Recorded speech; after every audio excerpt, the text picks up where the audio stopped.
Every year, over 8 million tons of plastic end up in the ocean, killing marine life and polluting our beaches. Yet many of the products we buy are marketed as eco-friendly or green.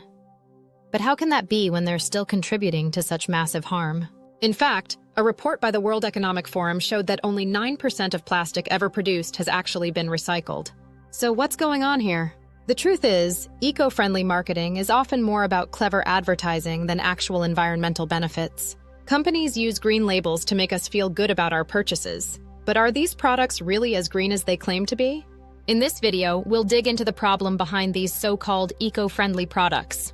We'll reveal shocking facts and bust some common myths. From greenwashing to hidden costs, get ready to see the truth behind the marketing. Stick around to learn how you can avoid getting tricked and make smarter, more sustainable choices. Chapter 1. The Greenwashed Reality. When we see a product labeled as eco-friendly, it feels like an easy choice, right? But the truth is, not everything that's green is actually good for the planet. Greenwashing is when companies exaggerate or falsify their environmental efforts to appeal to eco-conscious consumers. According to a 2020 study by the European Commission, around 42% of green claims made by companies are misleading. Some brands use vague buzzwords like natural, green, or sustainable without backing up their promises. A prime example is bottled water brands advertising eco-friendly packaging, yet still producing plastic that harms oceans. The truth? Many of these brands simply don't practice what they preach. It's easy to get misled by these terms, but they often lack concrete evidence. So how can consumers spot greenwashing? Look for third-party certifications, like Energy Star or Fair Trade, that prove a company's claims. The goal is to demand transparency. Don't just trust a product because it says it's eco-friendly. Verify the claims. Chapter 2. The Eco-Paradox. More is less. There's a strange contradiction in the world of eco-friendly marketing. The more sustainable products we buy, the worse it gets for the planet. This paradox shows up in sustainable fashion, for instance. A 2021 study by the Ellen MacArthur Foundation revealed that the global fashion industry produces 92 million tons of waste every year. Many people buy eco-friendly clothes without realizing that the textile industry still creates significant carbon footprints. The fact is, even green products often contribute to overconsumption. Buying more sustainable products is still buying more products. It's not just about replacing old habits with eco-friendly ones. It's about reducing consumption overall. A study from the University of Michigan found that reducing consumption, rather than buying green alternatives, results in the greatest environmental benefit. So the next time you're thinking of buying a sustainable item, ask yourself, do I really need it? Sometimes less really is more. Chapter 3. Invisible Sustainability. The hidden costs. Not all sustainability is visible. Many companies hide the true environmental impact of their products. For example, take a look at eco-friendly cleaning products. While the bottle may be recyclable, many of these products are still loaded with harmful chemicals that contaminate water.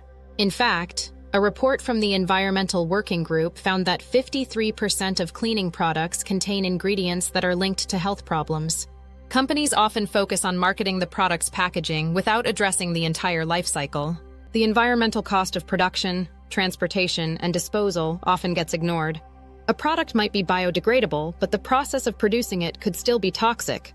Just because something seems green on the surface doesn't mean it's sustainable in practice. Consumers need to consider the entire life cycle of a product, how it's made, how it's transported, and what happens to it once it's discarded. True sustainability means thinking beyond just one aspect of the product and considering its full impact on the planet. If you're enjoying this video so far, don't forget to hit the subscribe button and turn on notifications so you never miss more insightful tips on living sustainably. Chapter 4. The Recycled Ruse. Are we really closing the loop?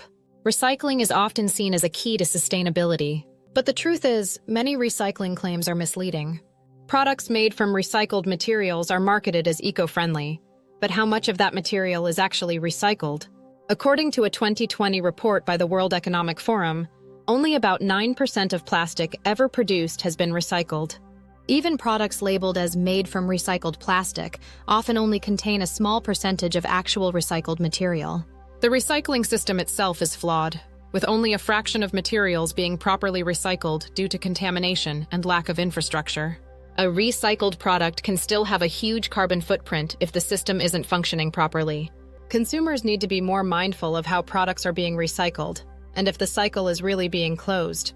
Instead of focusing on products made from recycled materials, we should push for better recycling systems and circular economies. Recycling is just part of the solution. We need to address waste at the source.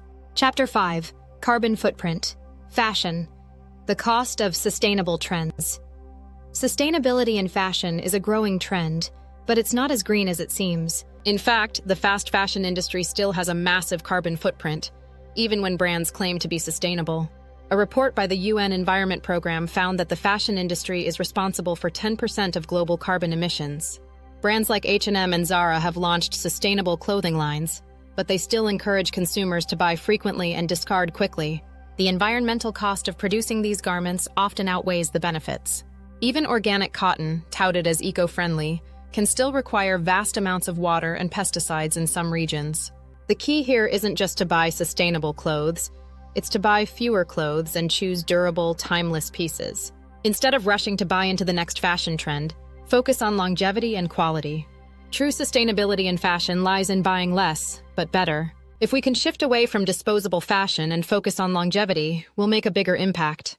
Chapter 6: Reframing Sustainability Beyond the Buzzwords. Sustainability is about more than just buying the right products.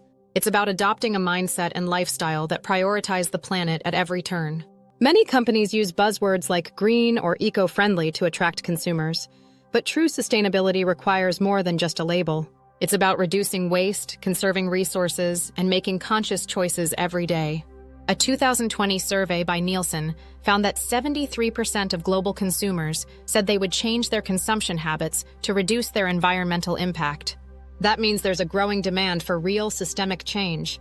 But it's not just about buying eco-friendly products.